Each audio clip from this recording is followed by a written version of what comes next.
You're listening to Dropping Pins, a story-based learning series from the Okayest Hunter podcast, hosted by Derek Melkor, and aimed at helping you hone your whitetail hunting skills. You'll hear the aha moments when known and unknown proven whitetail killers started consistently putting mature bucks on the ground.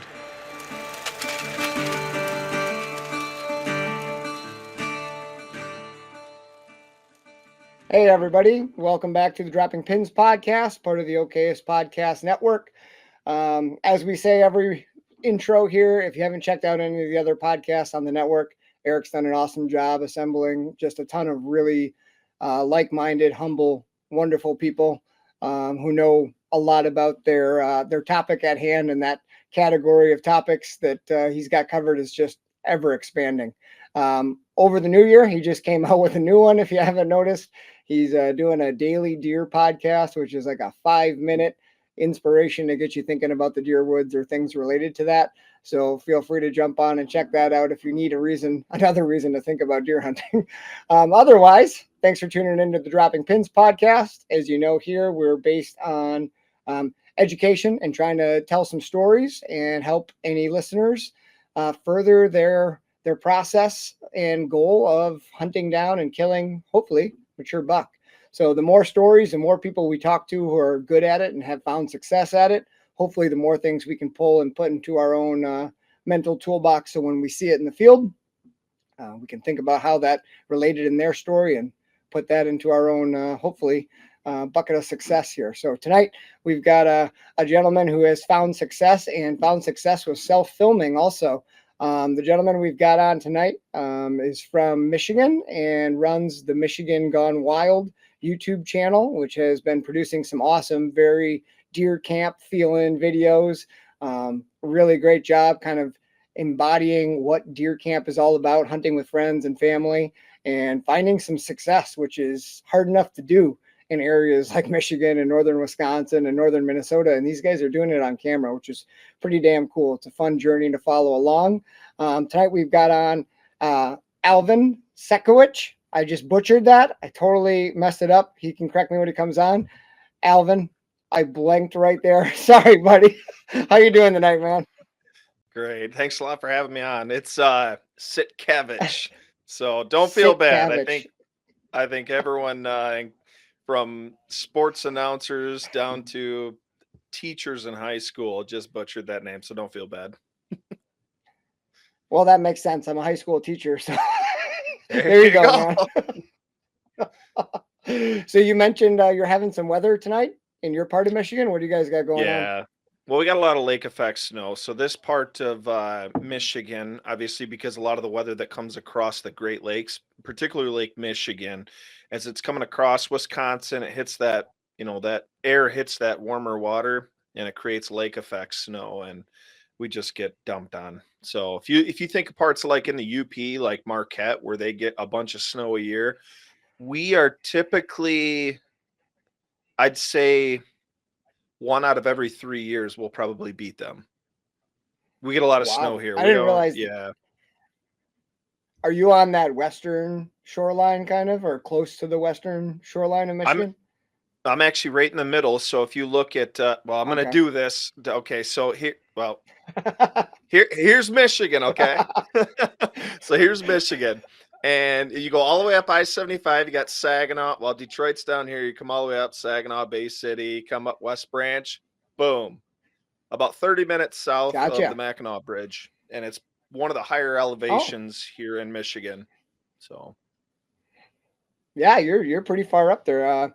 We've got we didn't get any snow, but we've got that cold little Arctic blast that's hitting us right now. So the kids, actually, we got notified today. Both the kids don't have school tomorrow, and our school's not holding tomorrow either, just because of cold temperatures, which I don't really get. It's not supposed to be that brutal, but yeah, the kids are happy. They were psyched when I told them the good news. So no school tomorrow. So Dad's talking deer and indulging a little bit, and they're going to hopefully sleep in.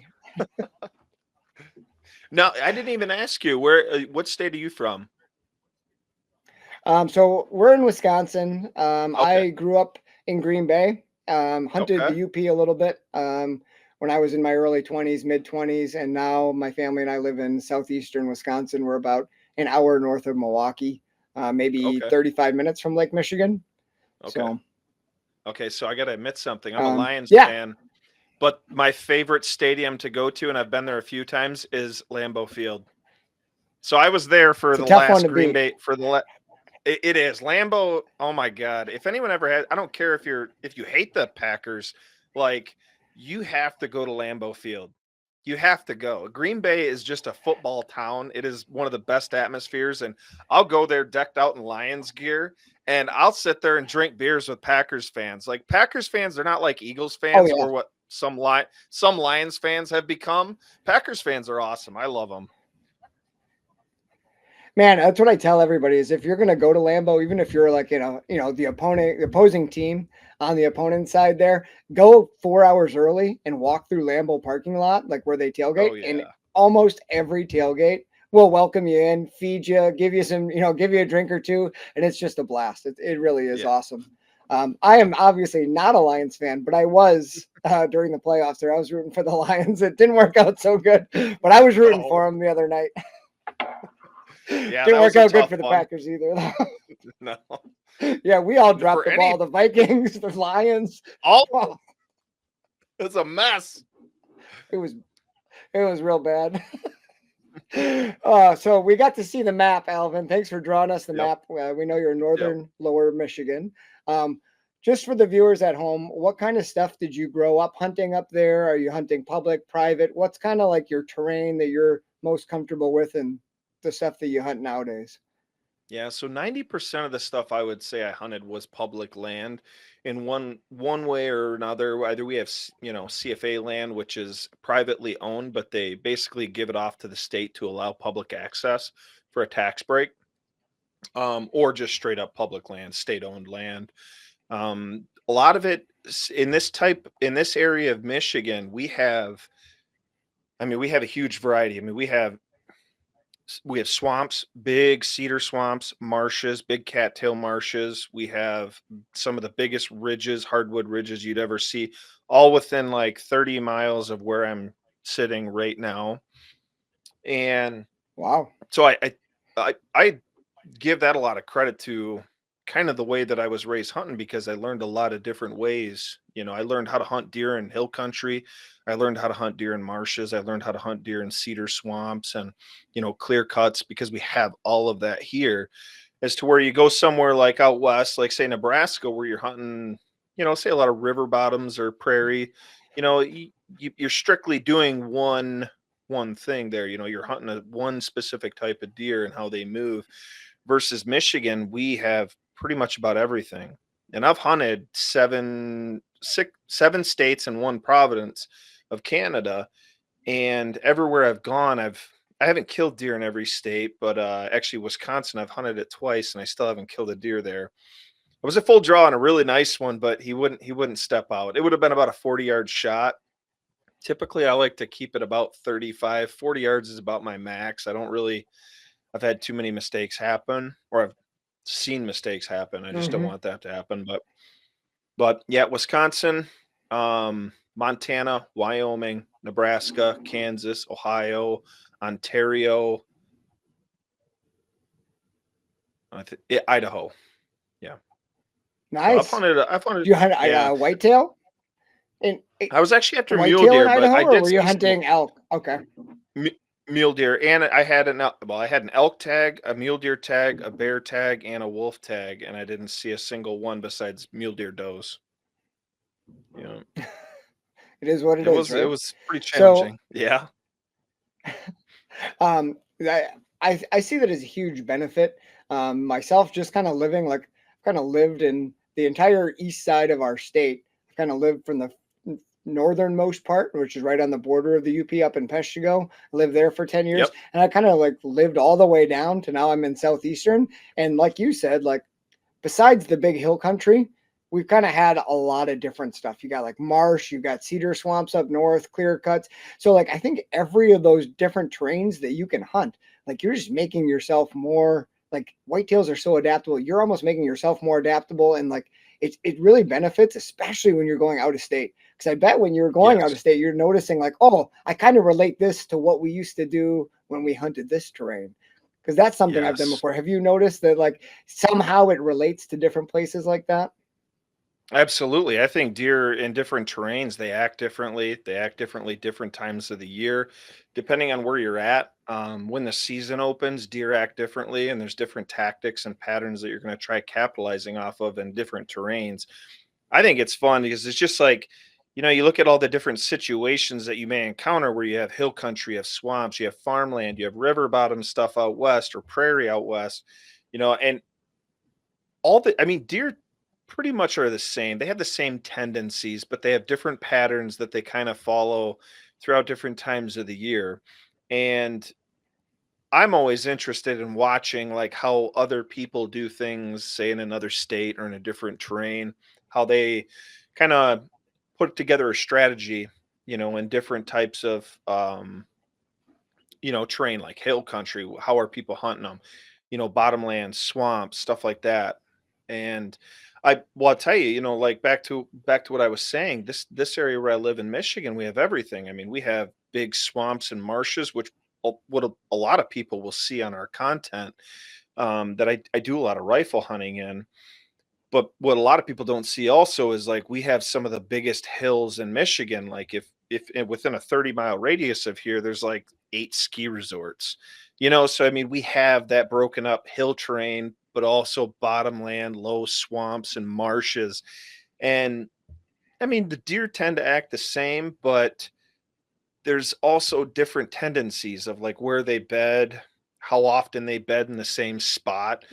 I know a lot of people are onto that whole, catching bucks in their bed. And I've gone on rants about that. I've put trail cameras over beds and I've, very rarely have them come back. And it's like, all right, well, that's not clicking here. So I'm not even going to bother with that here. But I mean, it's different. Our season also. I'm just curious, Alvin. I'm just curious. Sorry, stop you in the middle there, and I'm sorry I derailed your train of thought there. But you're talking up northern part of your state. Yep. You've hung trail cameras over what you've found or considered buck beds. What did you find? Did you get pictures of bucks using it? Did you get pictures of deer using it? This is something I did a while back. I'm just curious what your findings were when you did that. I've had deer on camera at those locations, but I've never had them bedding down in front of that ever again.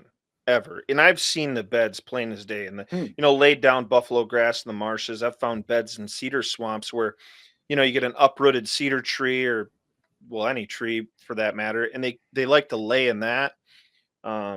You put a camera on that and you'll see deer there. They'll come walking by, but I've never had one bed. Now I haven't experimented with it too much, cause I mean, most of it's just curiosity. If I'm looking at an area where I want to kill a deer, it's like, all right, well, I'm going to find out areas where he's running an edge or there's a pinch point, or say I'm outside of a food source or where the doe is bedding. It kind of depends on that time of year, what kind of pattern are you seeing? And then, you put together a strategy and then you execute on that. But no, I've put a few trail cameras over beds and I haven't. You're not going to sell me on that. Oh, there's a buck bed I found in the spring and you're going to go back and kill it with a bow, maybe in like mid-September in some states where they open up a little bit early, but it's just not going to. I've never had that happen here in Michigan. I'm not saying you can't do it, but it's not a very effective pattern for me to try to capitalize on. Yeah, the thing that I've noticed with that, because I mean, we've all, read or been on the hunting beast and watched Dan Infalt stuff. And I mean, you want that to be the case, right? Like when you read about that, when you're first finding out, you're like, man, all I got to do is find the bed. Yep. But as you were mentioning, especially like, I'm guessing where you're at is more like big woods-ish style stuff, right? Like lower deer densities, kind of big woods, which is like what it's like in northeastern Wisconsin is a little bit like that. Yep. And the frequency in which deer use the same bed is just so much less than if they're in a highly populated area where more beds are getting used and there's fewer bedding spots. Yeah. Like southeastern Wisconsin, where I'm at now, is like the marshland. Like Dan Infalt's living like an hour down the road, and it's definitely so much more predictable. And like the odds of him being there when you go hunt it are so much more likely than they are when you drive even like 2 hours north. Yeah. All of a sudden there's fewer deer. they're more spread out, and it just becomes exactly what you said. It's a crapshoot. And if you plan your season based on that, your odds are like 2% the deer's going to be there when you want it to be there. Yeah, I mean, you got to be able to evolve with the crazy season and how the deer are going to react. I've looked at it, and I mean, in Wisconsin, there, what are your guys' season opens up about what, between the 15th and the 20th of September? Yep, our archery season's usually like that. Yep, the third weekend in September. If you ask any guy from Michigan if they could hunt the first week of October or the last week of September, they would tell you 1,000 times they'll pick the last week of September.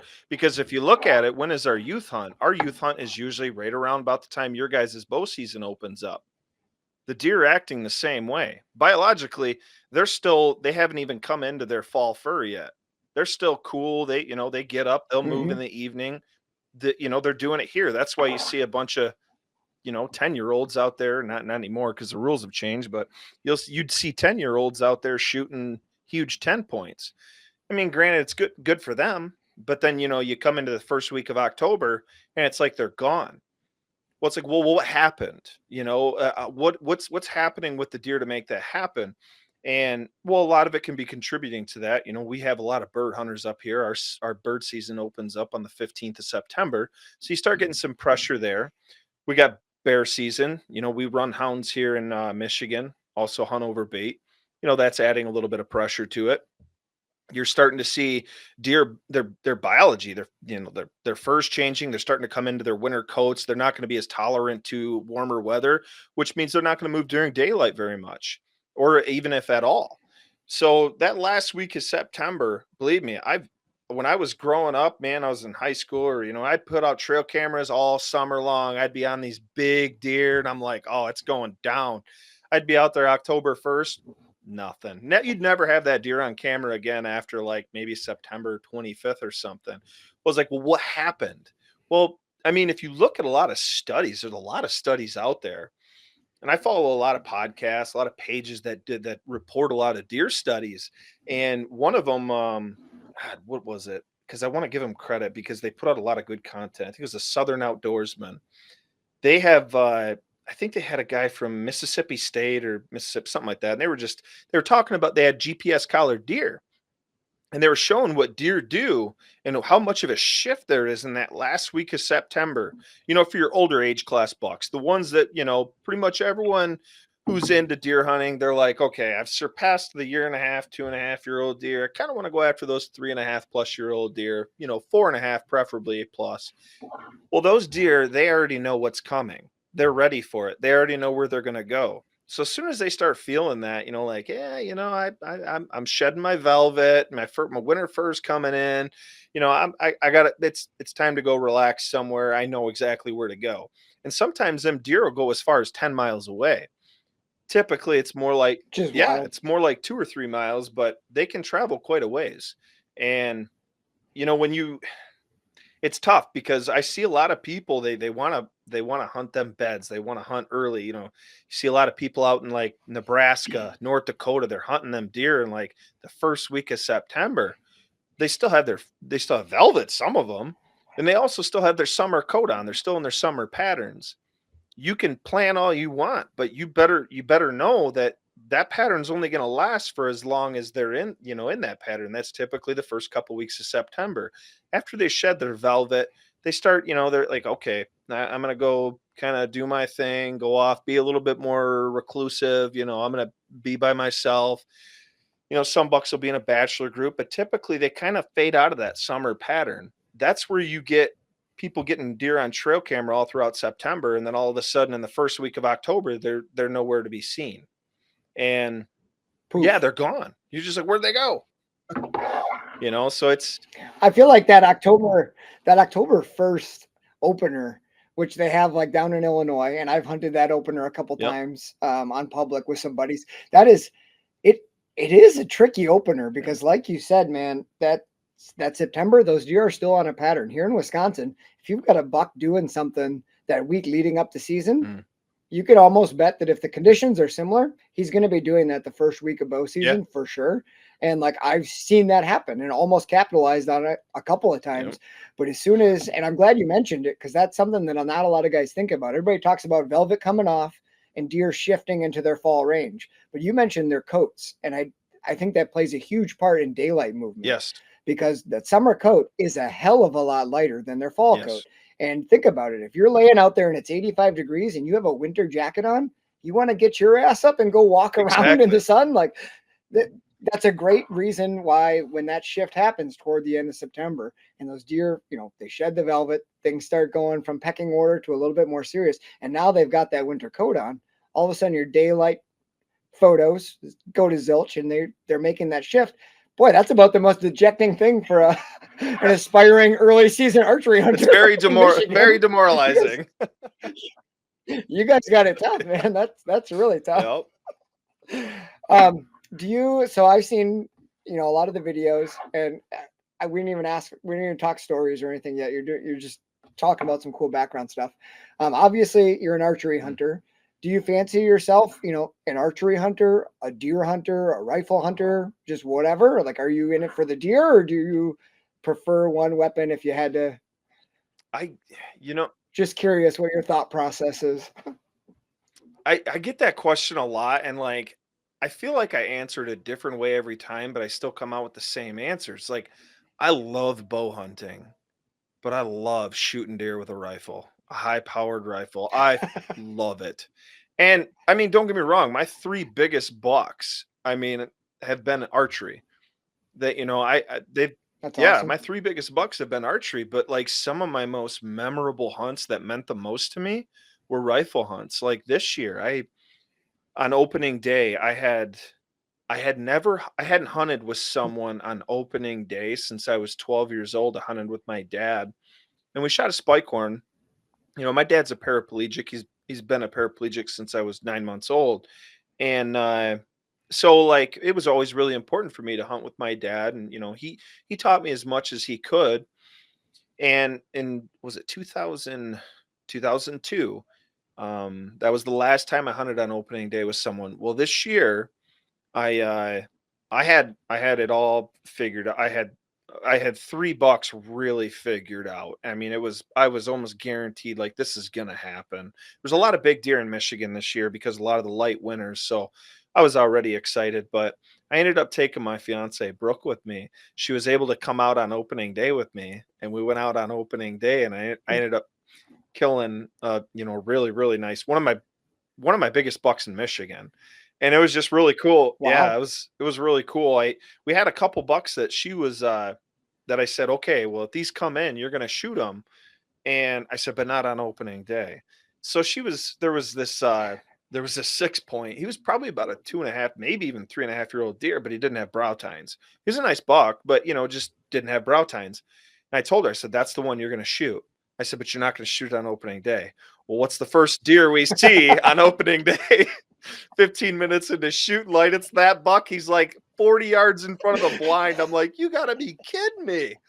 I said, I'm sorry. Did you keep the handcuffs on, or did you take her to that key and I loosen told her, her? I said, I'm sorry, but you'll shoot it tomorrow. Well, we never saw that deer again.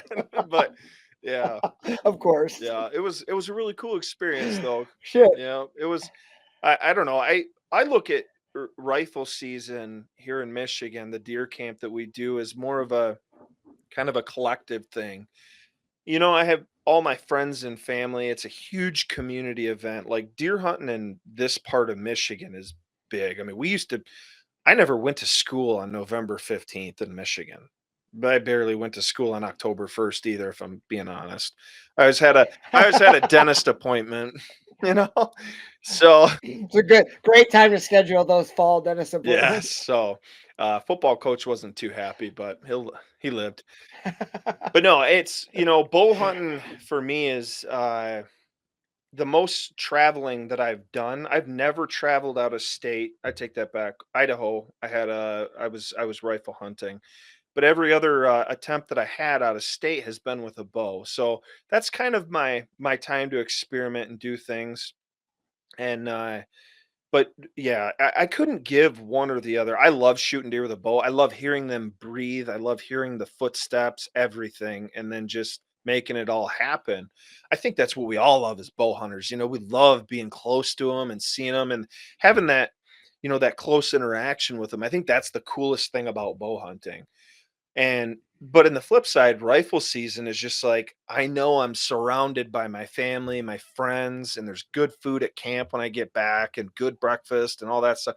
And it's just, I don't know, it makes hunting it I can't say it's like better either way, but it's good in its own each way. You know what I mean? Does that make sense? Yeah. No, Yeah. 100%. I think it shows that you're just, a passionate deer.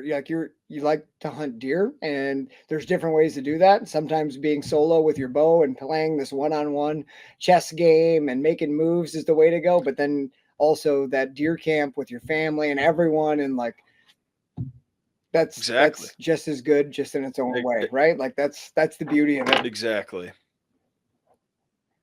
And that's one of the things. And I would, I'm really excited to jump into some stories with you too, Alvin. But that's just one of the things. I'm just going to put a plug in there that Eric Clark started the OKS Hunter thing, and that's kind of his whole premise, is that like it hunting means something different to everyone, and it's your tag, it's your hunt. So like if shooting that 6-pointer opening morning is your prerogative and that's going to be your best, then do it. If passing that buck year in and year out is then do it. It just, everyone, you have your own reason to enjoy it. I know guys who go to deer camp every year and never pick up a rifle. They just go to bullshit and play cards and drink beer, and that's fine. If that's what deer camp is You to got to you, have a few of them that can. go for it. There's always a few. Yeah. That's where all the liquor disappears to during the day while you're out in the woods. Who drank all the bourbon? Oh man, no, that's good. Yeah, so that's awesome background, and I agree with you. My family and I were bow hunters and gun hunters. We're just deer hunters. If there's an opportunity to chase deer, we're going to do it, and it's obviously something that you're passionate about, and the people around you are passionate about, which is excellent. So with that, which is like a beautiful 26-minute intro where I just got you to talk about all kinds of stuff. I had kind of asked you beforehand if there was any stories or moments or anything that you thought would be helpful, or, educational story that you learned something that's helped you in your kind of journey to chase that next big buck. So I'd love to just open that up. And then, like I said before, I'll probably interrupt you and ask a bunch of questions or to set the stage. But the story you mentioned with your fiance sounded pretty cool, but I'm sure you've got something in mind. So I'll just turn the mic over for you. And if you've got a story, Alvin, I'll let you paint the picture for us. Yeah, I mean, well, when you initially asked that, I kind of thought about it, and I've done a few other podcasts, and so as I, get along further and I experience more hunts and stuff, it kind of changes. But I sat through this year, and I was actually in Ohio, and I thought to myself, I was sitting there, and I'm like thinking, I'm like, I couldn't really hammer down one exact thing where it like you mentioned when you talked to me, you're like, well, you're kind of looking for that aha moment. And I've always thought the same thing. And I think in other podcasts that I've done, maybe I gave one, but I look back now and I'm like, I think every single experience that I've had, every time I go in the woods, I learn something new. And I've noticed one thing about myself, and I'm sure a lot of other experienced hunters will acknowledge this as well, is the more experience you have, the better you are at putting the puzzle together. That's all deer hunting is. Deer hunting is pattern recognition, strategy, and execution. And I've stressed that on a few of the episodes that I've done, and a couple podcasts. Is I think people, they want this surefire way, like, oh, I just go find a buck bed and then I go put a tree stand, and 100 yards from it. No, no, come to Michigan. It ain't gonna work like that. It doesn't work like that. I've hunted a lot of places. I've hunted a lot of different ways, and I've experienced a lot. And I the more and more people I talk to, I kind of sense the same thing. That's just like, you can tell when someone when they walk in the woods, you can tell by what they're looking at and how they decipher what they're looking at, and you'll know how much experience they actually have. If you look at, yeah, 100%. I mean, I've been in the woods, and I'm not going to name any names, but I've been in the woods with some guys that they thought they were killers. And don't get me wrong, they've killed some nice bucks, and they've done pretty good. But you'll be walking through the woods with them, and you'll see something. And you'll be like, "Hey, I wonder where that trail goes," or "Hey, I noticed that deer opened up that scrape. Where did he come from? Was he already on that path to find that scrape, or did he come from 50 yards away to come look at that scrape? Because if he came from 50 yards away, and based off of where the dominant wind is, he already knew that scrape was there, or he smelt it. And if he smelt it, that means it's active." That's the stuff that's going through my head in milliseconds when I'm processing what I'm seeing in the woods. But I've been around people that were just like, "Oh yeah, it's a scrape. Well, yeah, let's go look at it. Let's see how big it is. Let's see if it's got a licking branch. Let's see if it's a community scrape." Most people don't realize if you look at a scrape, you most scrapes don't most like licking branches don't even have a scrape underneath them. I found a licking branch this year, which I may very well be hunting that spot on opening day next year. But I found it this rifle season after I was all tagged out. I just, I like to go out and I stay in the woods. I have doe tags and stuff, but like I just like being in the woods. I like learning as much as I can. And you'll notice that one thing about good deer hunters is they're constantly learning. I listen to every single story that people have. I try to break down the information that they're giving me, what they're seeing, what they think they might be seeing, what they're probably actually seeing. And yeah, yeah, but you start to put the puzzle together in your head. And I've talked with people, other hunters, and when you're talking to a real one, real quick, based off the information they're giving you, how they're seeing it, how they look at it, how they what their strategy would be to kind of capitalize on that, real quick you're talking to a real one or not. Most people they're and I've said it in this before, and this I'm not downplaying anyone or anything like that, and there's nothing wrong with it, but I've said it on one of the deer camp episodes. It was in the intro. I said, there's people that go deer hunting, and then there are deer hunters. There's a big difference, and when you're talking to someone who loves the process, who's obsessed with the process of finding a bigger deer, an older age class deer, or one specific deer anyway, and they're going after them, and you're listening to the stories, you're seeing the trail camera pictures. Like, I mean, real quick if you're talking to someone who's done this before. You know what I mean? And Yeah, absolutely. yeah, go ahead. Oh, I was just going to interject there if it was a good point that what you mentioned about, walking through the woods with somebody and seeing a scrape. From my perspective, and I hunt with a lot of buddies, like in the sense that we're not always hunting together, but like just communicating. And I feel like you've probably done this a lot too, but like growing up, it was always just like this was my biggest passion was like bow hunting deer. So like I thought about it a lot. So my buddies were always kind of looking like, hey, what would you do if, and like spelling situations out. So like I've thought about a lot more deer situations than they have because I'm thinking about mine, I'm thinking about theirs. But then you're trying to like help them. You don't want to like give it up, but you're trying to like analyze it and get them to do what they need to do. And I feel like when you do that for people also, it's you learn something that's good. You've learned it a little bit, but you teach it to somebody else. It's ingrained in your brain differently. That's like the whole education thing, right? Yeah. Like, you know it, but if you can teach it, it just is different in your mind. Yes. And when you said walking through the woods and seeing a scrape and somebody goes, "Oh yeah, that's a big scrape." It's usually the little details that you find around the scrape about the licking branch. Oh, look at this one. This one's twisted off and it's all wrapped up. This licking branch had been shredded. That might be the key to tell you the mature buck's hitting this one, not that one over there, even though it might be hood size ripped up. But those little details are usually what kills the deer. Yes. In my perspective, like those, the track off to the side. Like, so when you're saying that, and like for anyone listening, when you see something of note, you see a rubble, inspect every damn thing that you can possibly see about it. Just like Alvin said, because if you just see it, that's one thing. Everyone can see it. But the guy who's going to kill on that is going to be the guy who figures out some little thing about how or why or when or which direction that was made, that everyone else walking through the public woods is just going to be like, oh man, look at that.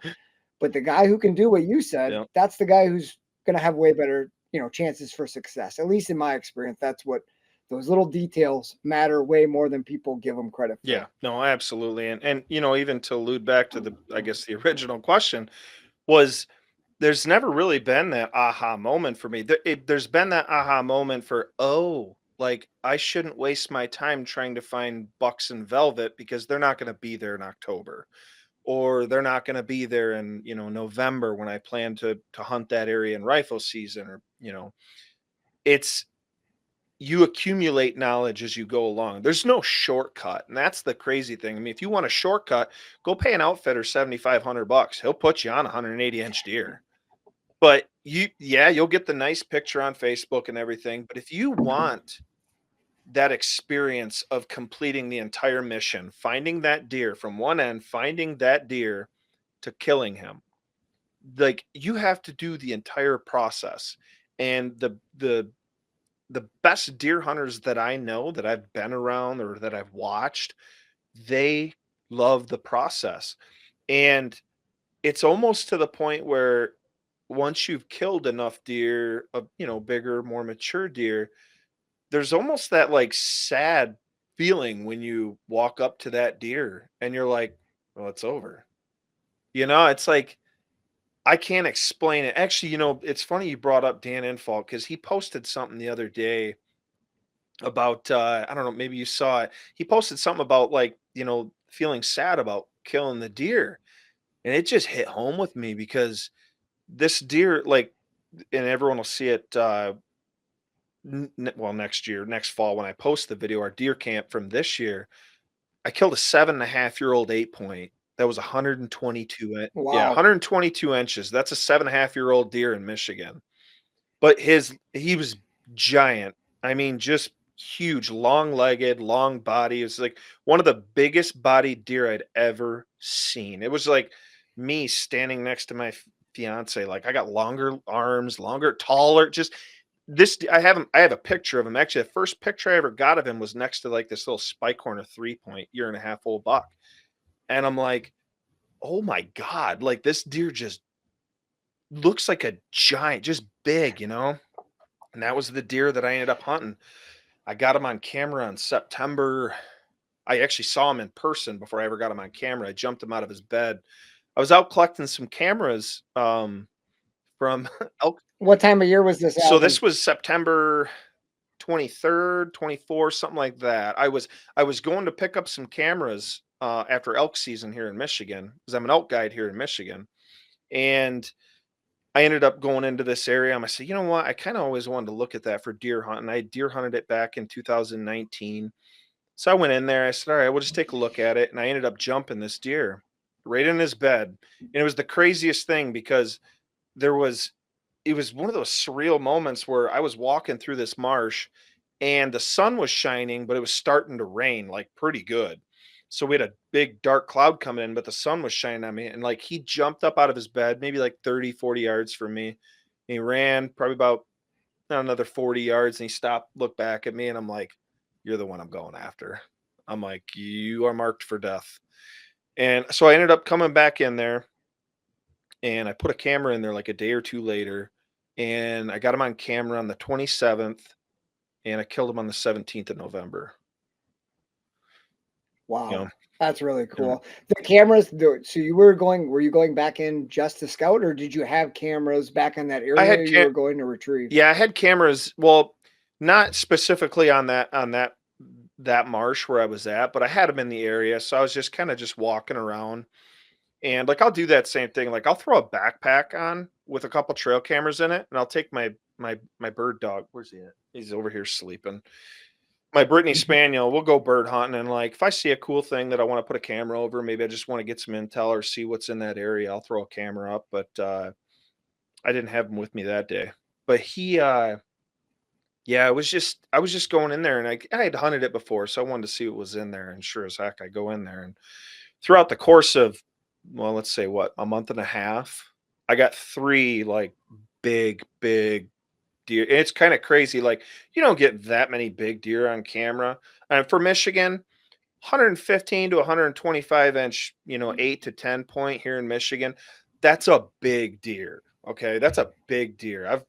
I go to Ohio. I've killed 171-inch deer in Ohio, a couple of mid 130s.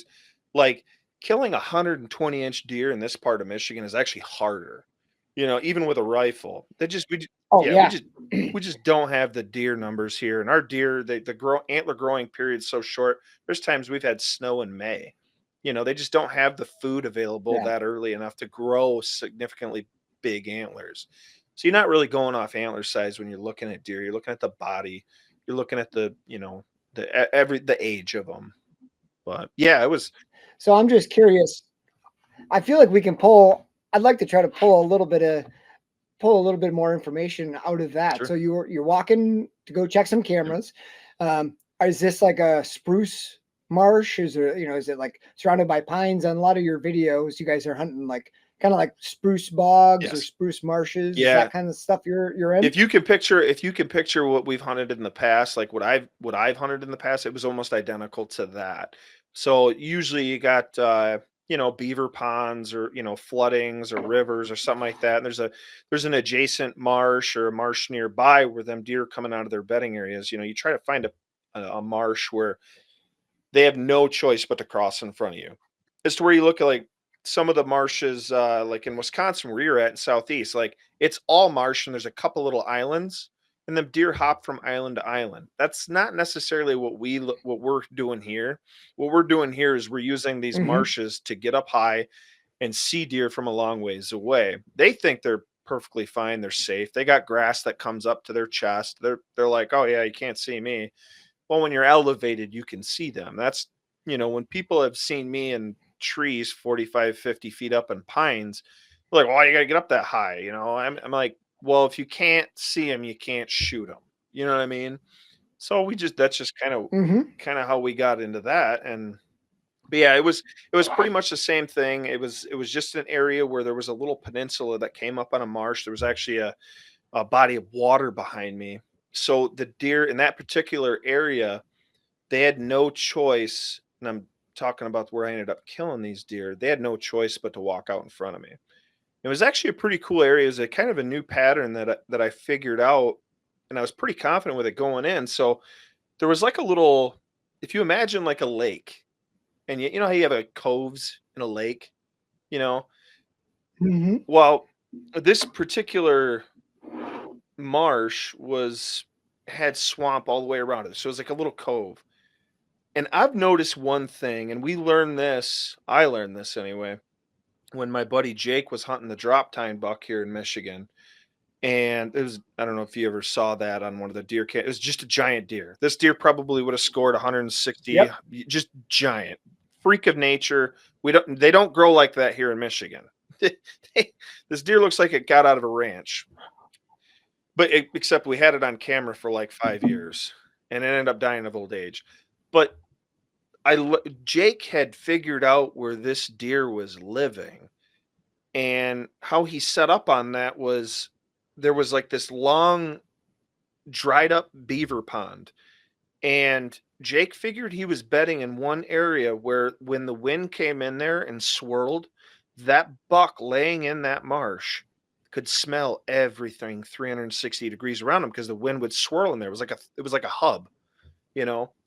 So I sat there and like I looked at this and I said, man, I bumped him out of that bed right in the middle of that marsh, right where if he was sitting there with like any west wind, any north wind, that would have swirled. And he could be laying right in the middle of it and he'd catch all the scent around him. He was totally covered. Because it's like a cove almost? Yes. Like a horseshoe shape? Yes, exactly. And I thought about that. When I saw that, I said, wow, I kind of resembles what the terrain looked like when Jake was hunting that drop tine buck. And that's all you're doing. You're just trying to take a pattern. Like if you ever listen to my buddy Joe Allaire, the boogeyman, he's all about rinse and repeat, playbook stuff, pattern recognition, and he's got some pretty awesome patterns that he's capitalized on. And So when I talk with him, I'm like, yeah, I got this idea. I see a lot of mature bucks like to lay in areas like this or like that, or they'll be on like a little knob on a big ridge. Um, and once you figure out areas, you'll be sitting there on Onyx or whatever app you use, and you'll see them. You'll be like, oh, I know what that is. Let's flip it over to the lidar. Let's see what that looks like. Let's see what the topo looks like. Let's see what kind of trees are there, what kind of covers there. Is it thick enough for them to bed? Is there enough elevation where when the thermals are coming up, they're getting the wind over their back, but the thermals coming up? Hunting Ohio has taught me like the absolute most about thermals, because you can get a wind direction out of the southwest. With the Oh my hills. God, it's insane. You'll have a southwest wind, you'll go get in your tree stand, it'll be coming out of the east. You're like, what? Soon as it breaks daylight, it starts going the other direction. You're like, what? So that's been crazy. And but it's fun, I mean, you start to Yeah. when you learn different terrains and different patterns, and you almost do that rinse and repeat. But that only comes with experience from hunting different terrains, willing to challenge yourself, and also accepting that you may go to another state and you may come back without a deer. You may have tag soup. And I've done it. And totally okay with it these days, because I know that every time I go in the woods, whether I'm deer hunting, deer scouting, turkey hunting, trout fishing, anything like mushroom hunting, like I know that like all the information that I'm taking in is going to contribute to future success. In some way, shape, or Yes. form. It's all getting logged. And I love what you said about finding the patterns, pattern recognition. And for any of the listeners who aren't familiar with this, in farm country where there's lots of broken tree lines, the wind is always being broken up. But if you're hunting any sort of large timber forest, even where the timber maybe not even like openings or clearings, but say like hardwoods meeting cedars, Yes. and the cedars are going to be lower, you're always going to get some sort of backdraft or wind spin. And what Alvin was talking about, I've noticed a ton, because any kind of opening, usually up in the Northwoods, is you're going to have different vegetation growing in the opening, more sunlight. It's usually going to be conducive to some sort of deer activity. Yes.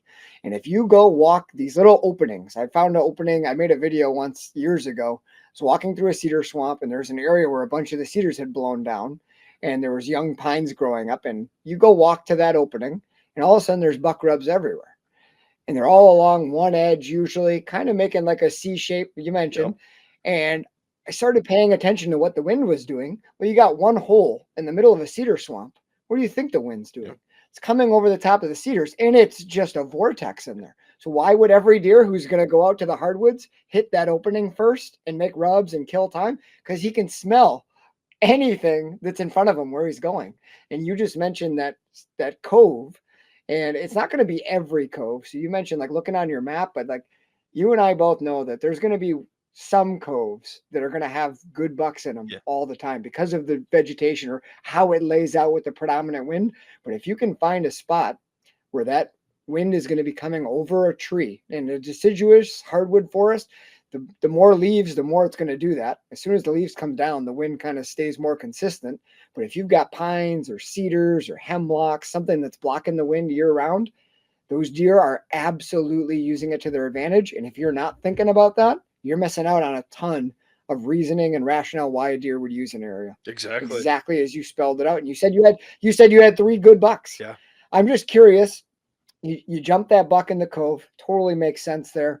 What was your thought process or your strategy with the camera? How far away did you hang it? Did you hang it close? Were you on a travel corridor? Like, how much of a role did you let that camera play in you hunting the spot? Or did you know, like, after walking, I can kill this deer here? I'm just curious what your thought process was for anyone listening that's like, hey, how did he do it? So first, initially, what I did is I didn't put a camera right on that. What I did was I started out with 5 cameras, and it was all within kind of maybe a little bit less than 1 square mile. Because I was like, okay, well, this deer's here. It's September, was it 23rd, 24th, something like that. And I put the camera out a day or two later, and then I got him on camera on the 27th. I was like, this deer's living here. He's already shed his velvet. This is where he wants to be. He's alone. He's not in a bachelor group. This is where he wants to be. Everything lined up. I said, I'm going to pinpoint this. I'm going to figure it out. And so I basically circulated that whole area with trail cameras, whether it be on pinch points, edges. The camera that I first got him on, that was over a scrape, a community scrape. So it was in the middle of a swamp. It's very thick. I mean, bow hunting in there would have even been pretty hard, but I definitely wasn't going to rifle hunt in there. But where I got him, I found it was right underneath a pine tree. It was kind of in like it was like swampy, but there was like the ground was covered in moss. And the moss, I mean, this Okay. area was like, 4 feet by 4 feet, just torn right up. And you could tell that they'd used it year after year. The branch above it had, dried out, but it was a licking branch that had been broken. Excuse me. And there was a couple other trees, around it that had licking branches too. That's one thing that a lot of people don't look at when they see a scrape on the ground. Look up on top, look above. If you see a licking branch, now do a little 360 pan, see if you see any other licking branches. Because every deer, I mean, you got to think about this: scrape lines. That's like social media or Tinder for deer. You know what I mean? It is. Yeah, Yep. they're leaving their calling card. That's what they're doing. That's how they communicate with one another. It's like sending an email. They just walk over to the scrape, piss in it, hit the licking branch, and off they go. Sometimes they don't even hit the scrape. They just hit a licking branch. What I alluded to earlier was I found a licking branch this year. I mean, it was right in the middle of a flooded marsh. And I almost guarantee you I will be in that tree at least 1 or 2 days next year during gun season. A little too thick to bow hunt, but where I'm at, I'd have to get up pretty high and then be able to shoot probably about 50 to 120 yards. But yeah, I mean, that's, you find scrapes like that, most people go, oh, there's a scrape. Yeah, well, look around, see what else is going on there, and you'll notice with experienced deer hunters that have seen this over and over and over, they don't just look at the scrape. They look at the scrape and go, okay, where do they come from? Where's the dominant wind? If you have, we have a pretty much a dominant southwest west wind here in Michigan. For whatever reason, we've been getting east winds in rifle season, but it's neither here or there. But so, you think about that, you start kind of calculating like, okay, well, my best odds would be in that tree over there. Put a camera there, and just be curious. You have to be curious about everything because that's the only way you're going to learn. I mean, I've put cameras up over plenty of things, including beds, like we talked about earlier.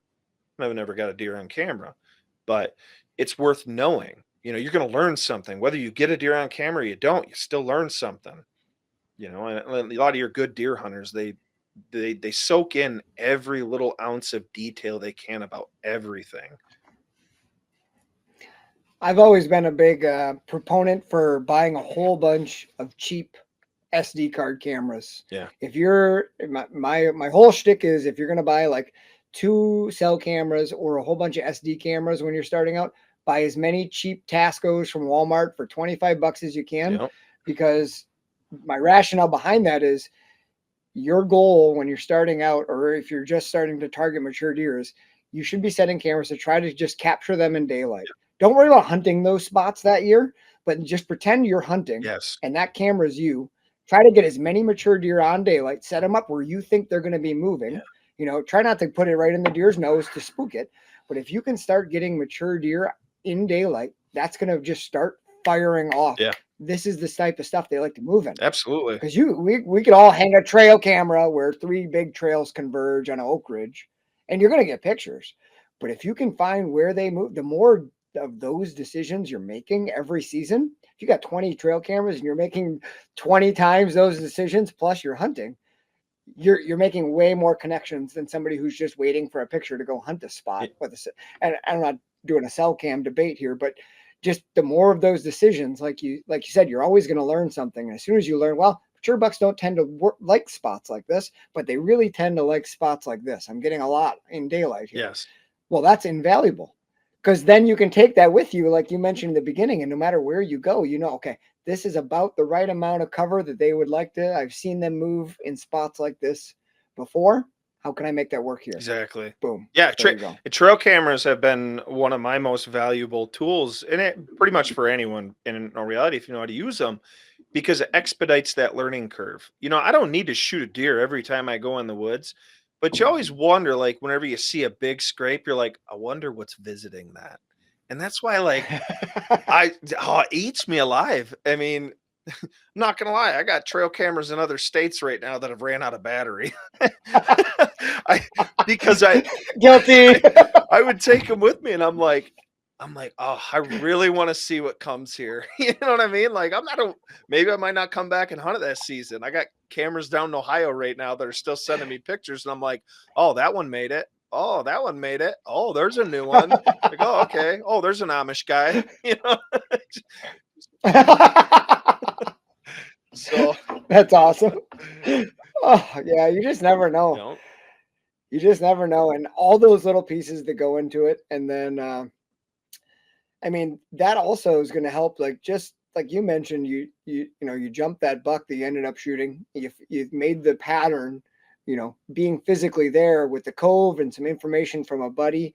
Anyone who can take someone else's stories and learn from them, like truly, like I'll never forget. My dad told me a story when I was probably like 10 or 11 before we started hunting, because it was 12 when I was a kid. Now, Wisconsin, I don't think Michigan has any age. Like, as long as you're with a mentor or something, you Yep. can go hunting. Yep. But it was 12 when I was a kid. So it was before I started hunting. I know that. My dad told me the story about he was hemming and hawing about buying a hunter's choice tag, which was like you could shoot a doe or a buck. It wasn't like two tags, but they used to have this hunter's choice. So you could fill your tag with either. So if it was last day, you didn't shoot a buck, shoot a doe, get some meat. And he ended up buying this hunter's choice tag. And he was sitting there on opening morning, and he could hear a deer walking through the leaves, and it was getting light, and put his scope on it, and it was feeding on some bush or some shit. And he said as it was getting lighter, he was kind of looking around for other deer, and he looked through that scope, and he could have shot that deer for like 5 minutes, but he just thought it was a doe feeding, so he didn't want to fill his tag opening day on a doe. And he said all of a sudden that deer swung its head because it heard something, and that whole damn bush moved. It was like a great big rack. Yeah. And he was like, what the shit? So then he tried to get on it, but now he's all fumbling. Deer takes off. He never gets a shot at it. And he's like, man, if I would have just shot it with my hunter, like I should have just shot it. And I took that story and somewhere it got internalized in there. And I had a situation when I was probably 19 or 20 where I had this what looked like a big deer moving through a thick cedar swamp. So, cedar is all like pole timber. Yeah. I just see like a horizontal line here and there. And I never got a glimpse at its rack, but just my first instinct was like, that's a big deer. Like, it's big. And it stopped right before it hit my scent trail where I walked into the swamp. And I saw it put its head out, and then it whipped its head back. And I saw its ears go forward. And I was like, oh shit, it smelled me. It's going to run. And I had an extra doe tag that I bought for that same freaking reason. So I just put, like, I couldn't see its head. I couldn't see its shoulder. I shot between two cedar trees right in the middle of the neck, and it dropped. And then I didn't see anything. Nothing was moving. I was like, did I just imagine that whole situation? Like, was there even a deer there? So I was like, nothing moved. Did I just imagine a deer? So I got down and I walked over there, and I saw something moving, and I had hit the spine, so it was dead, but its leg was still moving. And I walked over, and it was the first mature buck I'd ever killed. It was like a 19-inch wide 10-point. And I was like, holy shit. I immediately thought if Dad hadn't told me that story, I would have waited. That deer probably would have hit my scent and took off just like his story. Yep. So like, if you can learn, like literally use someone else's story and put it into action, that's the whole point of what we're doing with this podcast is like, listen to what Alvin's saying, listen to what all these other guys are saying, and somehow take something that's going to make your season more successful. So you don't have to cry the tears and feel the pain of I've been messing there. up. Learn from somebody else's story. Well, you Man. look at my buddy Jake there. I don't know if you recall in the last one, the frozen trigger buck. I mean, this deer was it. Oh my God. Dude, we're talking about a 140-inch deer in northern Michigan. Very rare. Very, very, very Huge. rare. And he's up. I mean, he's got it all on camera, 120 yards away. And you just see it, and he's trying to pull the trigger. And he starts messing with the gun. And so like 45 seconds, maybe a minute goes by, and all of a sudden the deer's like, yeah, I don't like what's going on here, and walks away. there was a chunk of ice right behind the trigger of his Browning X bolt. I mean, a little chunk, he could not squeeze it. He had this deer 120 yards. Ever since then, I've gotten into my blind. I just look at my gun. I got a Browning X bolt. I look at my gun. I'm like, we're good. You know, because you like you said, Couple. yeah, you learn. You hear from other people their mistakes. You're like, I'm not doing that. I'm not doing. I'm gonna Oh remember my gosh. that. No, You guys had I'm pretty I hope I'm not getting it wrong here, but I'm fairly sure it was one of your videos. I don't remember which year it was from. I watched it recently, but I've gone back and watched older seasons and this and that. But you guys had a buck, one of your buddies had been hunting. It was a great big beautiful chocolate rack buck that I think an older gentleman ended up that shooting was the frozen that trigger was buck. not with your party. Yeah, that was the frozen. That was okay. Yes. The bell went off in my head when you started talking about that buck. Aside from the frozen trigger, that's just such a sticky situation. It's a hard situation because he'd obviously hunted this buck for a while. It seemed like a couple of years he knew about him, and then an older gentleman in the area ended up shooting him, and your buddy got to like go look at it or help him drag it out. And it's like I've been in that situation before, and you want to be happy for the person because it's it's just tough because there's a part of you that's like frozen freaking trigger, like, oh my god, like, good job, buddy. Well, oh my god. Funny story is that guy, I think he was like 87 years old. He ended up passing away like 2 weeks later. Yeah, Really? his family reached out to Jake and was like, "Hey, he passed away." I can't remember what his name was, but it's like Jake. That's too Yeah, bad. Jake said he was just a very nice guy. I mean, we're happy for him. It's like, I've had deer where I was after him, and I'll go 2, 3 days into rifle season. I'll kind of poke around to the camps nearby, and like I've seen one of my deer hanging there, and I'm just like, God. It's just, because you try to put everything together, and the hardest part about hunting public land is you realize, and private land too, that probably happens more on private land with how close quarters people hunt, but your neighbor or someone else shoots it, and you're just like, everything that you've worked for just went away, and it's like, yeah, but you know what? You gotta look back and think, like, what did I learn from that deer? Jake, I mean, to this day, like, hunting that deer, hunting the drop tine buck has made him a better hunter, and he didn't kill either one of them. Way better hunter, because when you start hunting mature deer like that, you start learning their behavior, how they travel, when they travel, what they like to do, excuse me, with certain winds, and different weather, what food sources are available, which ones do they prefer. I mean, when you start keying in on more mature deer and you really learn about them, it doesn't matter if you don't kill them. Every little bit of information, you're going to apply that to the next mature deer that you're after. And that's why I tell people, like, I go up to the buck pole every opening night. I do the announcement for the buck pole winners and all that stuff. I spend more time. I don't even talk about my day. No, I mean, no one really asks me about my day. I just sit and listen to everyone else. Like, what are you seeing? Hey, what was that doe doing, right before you shot that buck? Like, was she in heat? Did she look like she was in heat? Or whatever. And or even like, deer tracking, like people explain, like, yeah, I was following it and it just dried right up, and so we just got off it. I mean, luckily we had, not in Michigan, you can't use drones, but we can use the tracking dog, so that's definitely helped. But I've been on so many different track jobs. I've been on so many different where I've gone out and I've helped people find a spot to hunt for an opening day. I've put up blinds for people to go hunt. I just love being a part of the process, whether it's me pulling the trigger or not. Like, it doesn't matter to me anymore. I've probably killed the biggest buck I'll ever kill in my life.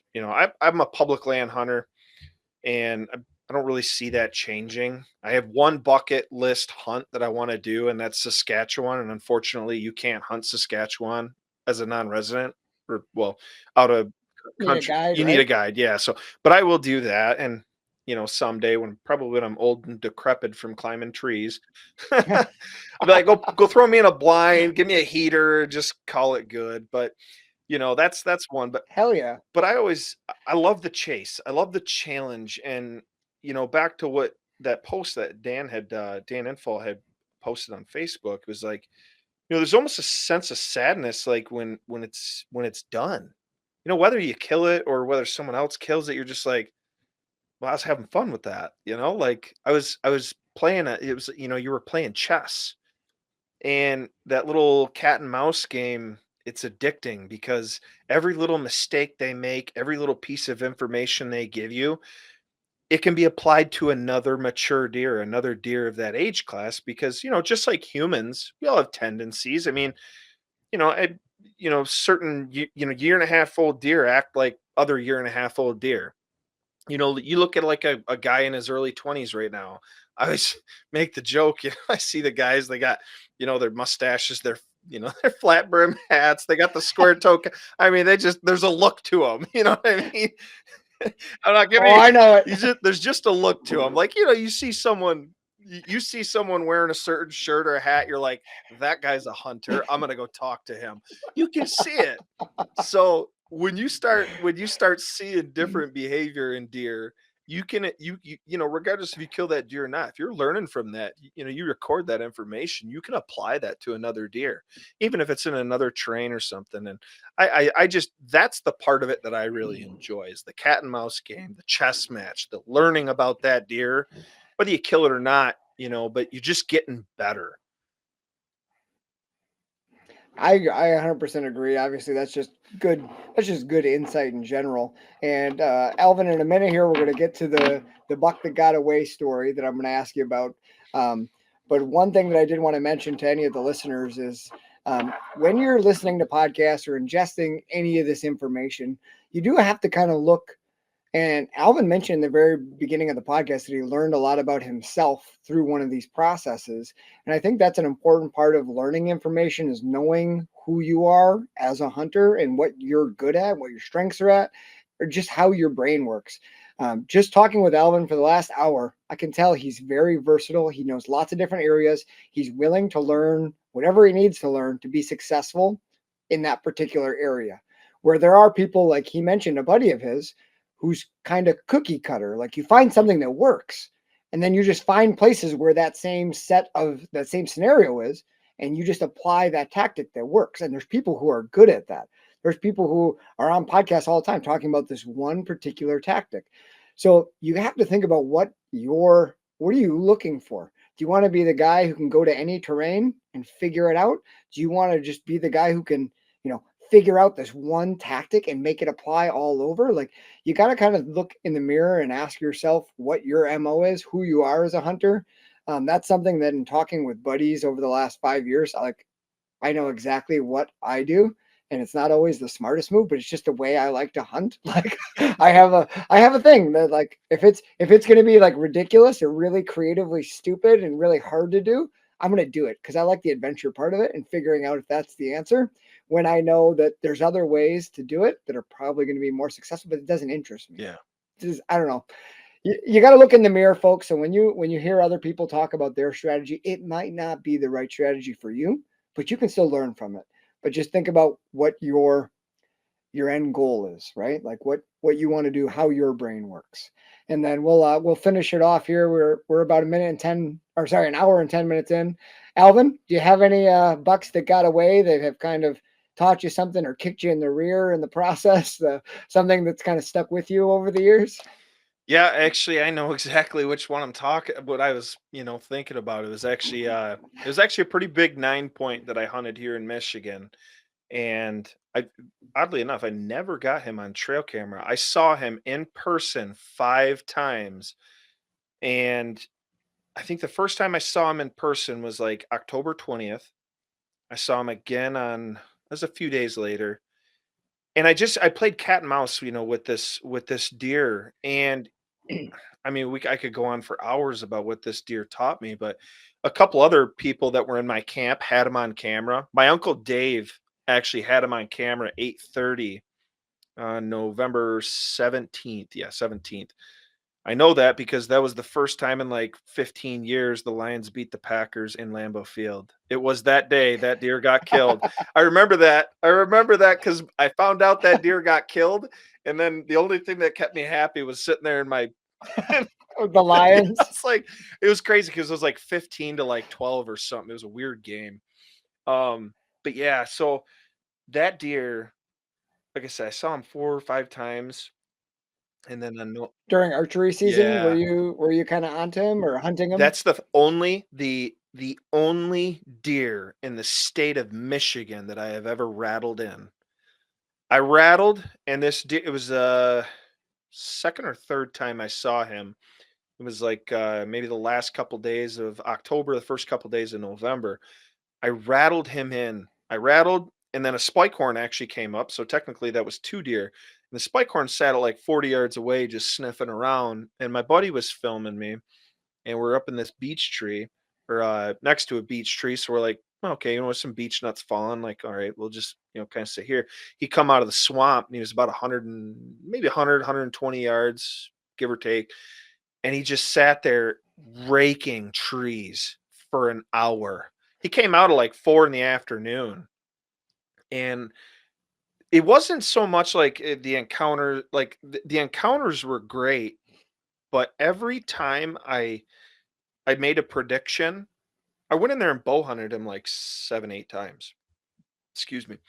And I saw him, was like I said, like 4 or 5 times, and it was just crazy because I was gaining confidence in my decision making.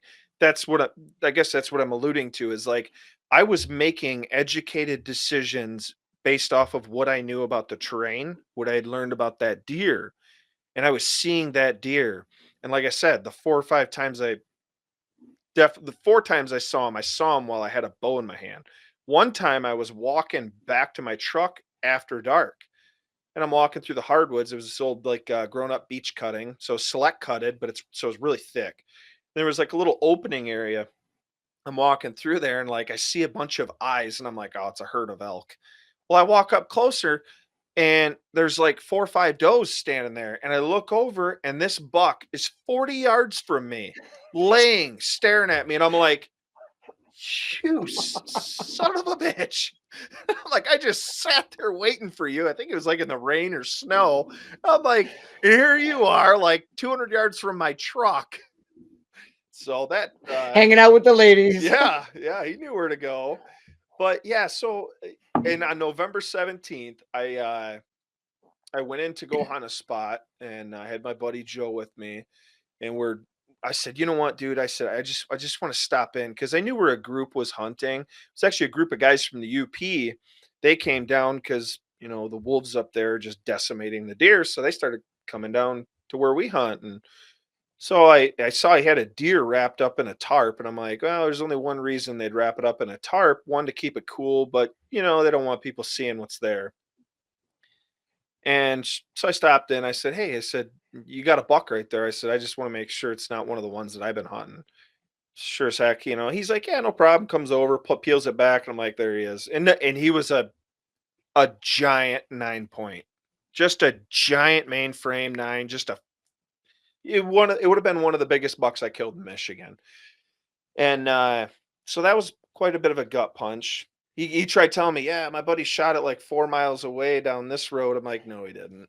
I was like, I've been hunting that deer all year. I said, I've seen him 5 times, 4 while I had a bow in my hand. And, but yeah, so I was just like, well, that happens. But, I look back on that season. I said, I made educated decisions based off of what I know about deer patterns, deer movement, what I know about the terrain. And I saw that deer 4 times with a bow in my hand.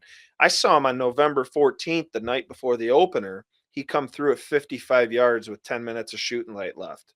I tried grunting and snort wheezing at him.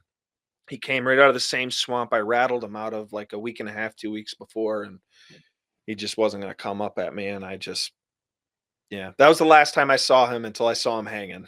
I was like, man, but you learn a lot, and I'm sure you've had experiences where you're just like, even if you didn't kill that deer, you're like, I'm a better hunter because of that For deer. sure. And that right there gave me a lot of confidence, because it was like, it told me, Elvin, you're doing it the right way. You're hunting mature deer. You're you're making educated decisions and you're seeing deer based off those decisions. And from there, just like it kind of solidified that idea where it was like, you start recognizing all these patterns. And that's where I started was like, I got to gain as much information as I can. I'm looking for deer when I'm going to a trout stream, when I'm going mushroom picking, when I'm turkey hunting, I'll be like, oh, scrape. Oh, another scrape. How many looking branches? You know what I mean? Like I'm always in deer hunting mode. I do a lot of other stuff. I'm always in the woods, but I'm always in deer hunting mode. And that's my number one thing to do, whether a bow or a rifle. I know a lot of people, they're like, oh, I'm strictly a bow hunter. Well, that's fine. I mean, everyone has their own taste, but I love it either way. I love chasing big deer. And just like a lot of you out there, it's like, you we all want to feel that feeling. But I promise you, when you start accumulating, deer mounts and stuff, you're gonna look back and you're gonna be like, you know what? The funnest part about hunting that deer was hunting it, not shooting it. You know what I mean? It 100%. makes you Yeah. better. Um, I'm just curious. So it sounded like the guy who ended up shooting that buck, was he not in camp when you stopped there?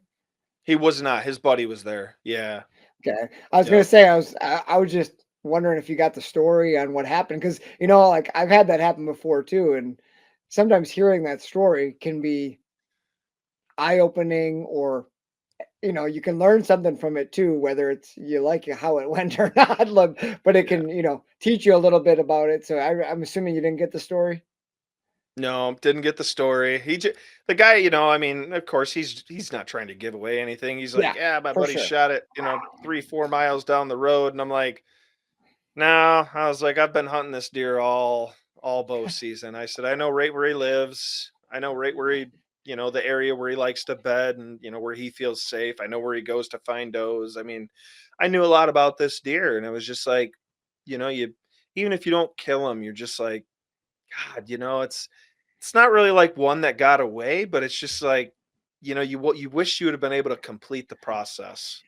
I'll tell you what, though, seeing a mature deer like you did, 4 or 5 times through a span of whatever small time frame that was, you're making damn good decisions, right? Like Yeah. that's normally in that kind of setting, in a big wood setting, seeing a deer that many times, that doesn't happen very often. So well done on that. No. Um, I alluded to that because, or the story of hearing someone else's story, because there was a deer we chased a couple years ago back in this great big cedar swamp, and we called him the Beast. He had all kinds of junk around his bases. He was like a 10-pointer, but probably had like 15 or 16 points. Just a really big old mature buck. Nice.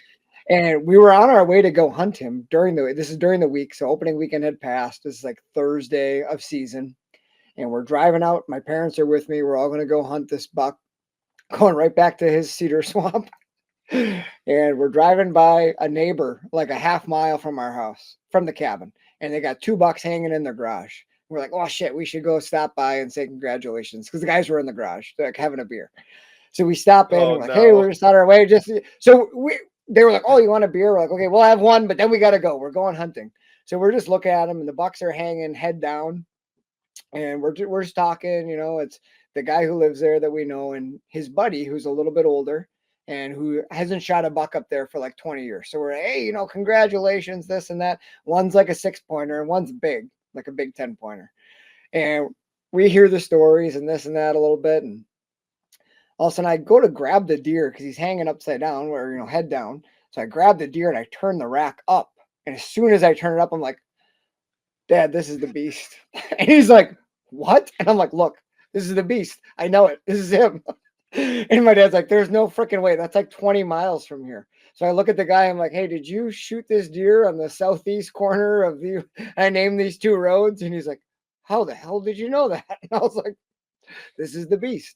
And what happened was that guy hunted the same blind up in the hardwoods every single day of gun season over a bait pile.